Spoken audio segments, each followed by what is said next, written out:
Tarsus Electronics. A whole new world. On that fateful day in 2271, when Nick Croshaw folded space around his quantum drive for the first time and broke through the interspace barrier, humanity changed forever. Suddenly, the potential for our expansion through the stars was limitless. The stars that hung brightly in Sol's sky were calling to explorers. They were now within reach, patiently waiting for us to discover their secrets.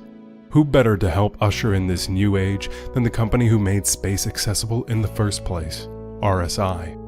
While the earliest brave souls who breached inner space did so with dangerous and risky tweaks to their ship's quantum drives, it was the labs at Robert Space Industries that took Croshaw's research and found a way to mass-produce the results with manufactured regularity. Albeit expensive and in limited supply, RSI's QM Core 12 jump drives slowly allowed the governments of Earth and a select few adventurous pioneers to head out to the farthest reaches of known space, seeking new jump points and discovering new systems. A price to pay. With the introduction of jump drives, a new passion to explore sparked to life, and the age of stellar expansion began. A generation of children spent their youth pretending to be explorers and dreaming of how great it would be when they got to name the next star system themselves. While most grew out of the fantasy, to a select few, it became a calling. What emerged was a tight-knit community of amateur explorers who dubbed themselves jumpers. They knew the science, they followed the news, they studied every star chart they could lay their hands on, and they argued for hours the merits of certain ships over another for traversing inner space. Sadly, the one thing that few of these amateurs ever got to do was go explore themselves. The amount of capital it required to purchase one of RSI's jump drives was too exorbitant for most lay people to even come close to affording. Typically, ships that were equipped with drives were owned by the government, research universities, or the large corporations who moved people and cargo between the systems. There were a few billionaires who prided themselves on sponsoring private explorers in the hopes of having a system inherit their name. But for most people, owning a jump drive was completely out of reach. The irony that the same company that sought to make space travel commonplace was now, a few centuries later, ensuring the exclusivity of jump point travel was not lost on social commentators of the time. And though other companies were trying to do research that would allow them to enter the jump drive market themselves, the status quo remained until two jumpers, Terra de Leon and Alphonsus Carbrino, decided to take matters into their own hands. Finding the fix.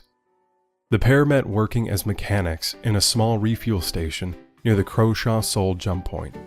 Over the course of working late shifts, repairing busted thrusters and cracked fuel lines, they soon discovered their shared love of space exploration.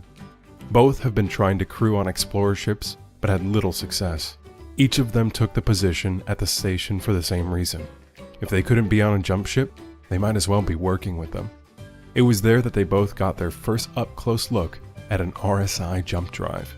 Most owners would take their ships to an RSI authorized repair shop when their jump drive needed any maintenance, unwilling to risk that new and expensive tech in the hands of just any old grease wrench who happened to be working that day. So Terra and Alphon got to look at the drives and poke around a bit while making other repairs. They hadn't ever had an opportunity to work on one. It certainly wasn't for lack of knowledge. Each had their own well-noted copy of the operation manual that any real jumper had read front to back at least a dozen times. That wasn't the same as rolling up your sleeves and diving in hands first. Unluckily for ship's owners, a transport ship's drive failed while it was fully loaded with high-paying passengers. Luckily for Terra and Alphon, their refueling station was the closest when the drive failed. The owner had invested everything they had into running the transport, and the potential financial fallout ruled out the prospect of flying back to an RSI facility near Mars. Instead, the ship docked at the station, and the owner reluctantly let the two mechanics take a look.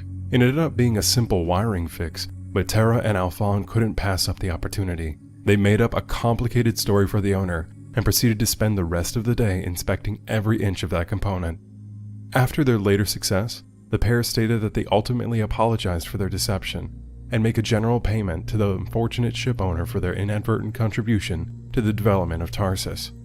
For it was while inspecting the jump drive that the pair realized the jump drive was actually a NIC. Named after Nick Crowshaw's dangerous experimental methods, a NIC was a term in jumper circles for a modded quantum drive. Considered extreme even for the most hardcore of jumpers, nicking your QD could get you into a jump tunnel just like Crowshaw did originally, but it was so unreliable and unstable that chances were you'd never get back out. The risk all but rendered the technique unusable. Every jumper could tell stories of people heading out with nicked drives, never to be heard from again, and after dozens of such cases, the practice had fallen off.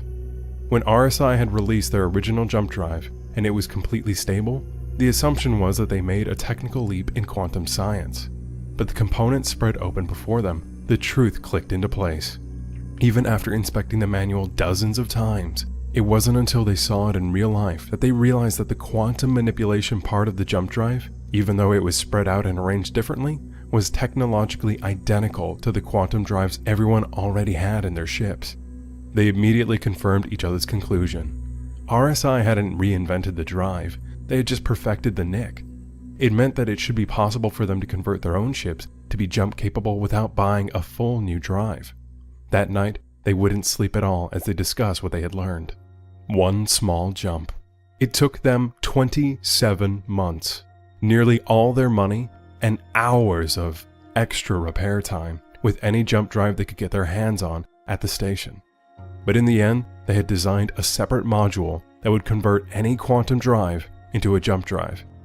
At least if you had a ship big enough. The early versions took up most of the cargo hold. After running all the computer sims they could think of, the pair tested the Tarsus on November 7th, 2292, a mere 21 years after Crowshaw's first jump.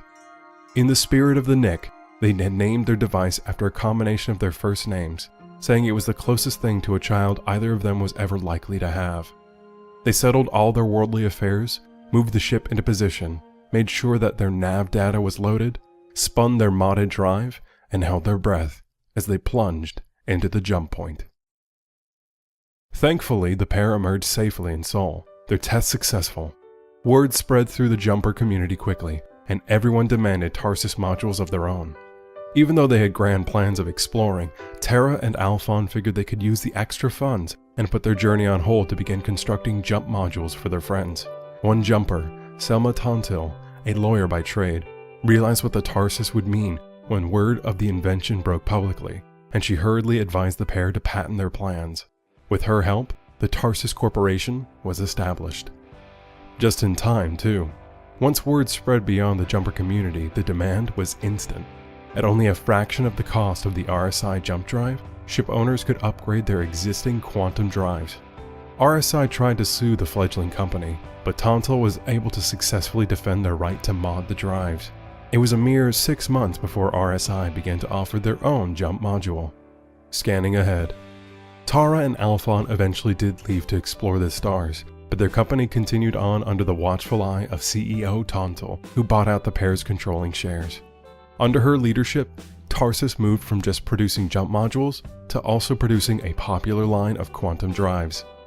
Over the centuries, Tarsus has continued to develop and grow, and though the populace at large enjoys their products, the jumper mentality is never too far from their core. When Tarsus's testing division was frustrated with having to use off-the-shelf scanning devices and nav computers, they developed their own to better be able to see how their jump drives performed. The in-house versions became popular with the staff, who installed them on their own personal ships, and soon the ships of fellow exploring enthusiasts. It didn't take long before word got out, and now Tarsus is as well known for their equipment to help you find jump points as they are for helping you navigate through them. As much as Nick Crowshaw gets credit for expanding humanity's reach, it is safe to say that our expansion would never have been as rapid or as vast if it hadn't been for Tara de Leon and Alphonsus Cabrino and their homegrown Tarsus mod. To quote Alphon, "The pieces had all been right there, thanks to the hard work of so many others. Tara and I just happened to be the lucky ones who put it all together."